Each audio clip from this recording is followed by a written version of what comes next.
AVEVA has a very diverse set of offerings that we have, but we kind of focus down into kind of a few specific areas: the engineering, the operations, and the performance. And so, when engineering, we do everything from three-dimensional design and CAD type work inside of our engineering space.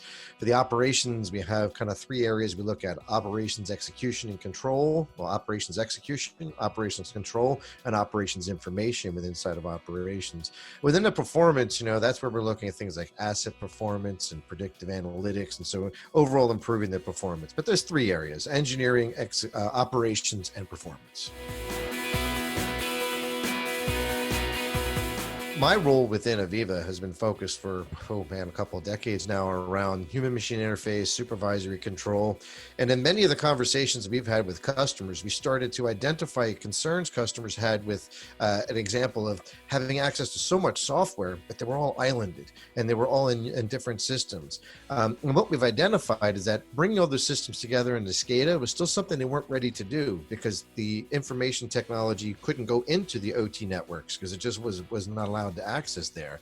So with the Unified Operations Center, it's kind of a single pane of glass where you can get access all those different pieces and parts that you need. So that if you need to determine, in order to whatever the type of situation you're trying to manage in yours, if you need information from the OT systems like your HMI systems or MES systems, but you also needed information from, let's say, financial systems, warehousing systems, asset management packages, and so on and so forth. We find that on average, most of our customers have over 20 pieces of software today which are completely islanded and siloed off. A Unified Operations Center or Unified Operations Solution talks about how do I bring all that software together to provide a single experience. In the simplest of terms, and this may be oversimplifying it, but in a single word, it's time. It's the one thing that they're able to get back. So when I find, if I put a few more words around it than just that, for many of the customers, I often talking about an automation maturity level. And for many of my internal people, they were upset. So don't call them immature. And it really wasn't intended to call people immature, but it's a natural progression that almost every business I've ever witnessed goes through.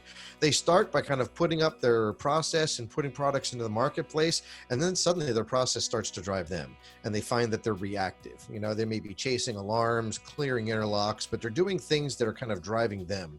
And ultimately, this notion of digital transformation helps to get you in the driver's seat so that now you're being proactive. So now instead of you always reacting to the situation in your business, you now are dictating the business and getting in front of it. It's a very, very different way of approaching it, and often a much more comfortable one for the people operating the business.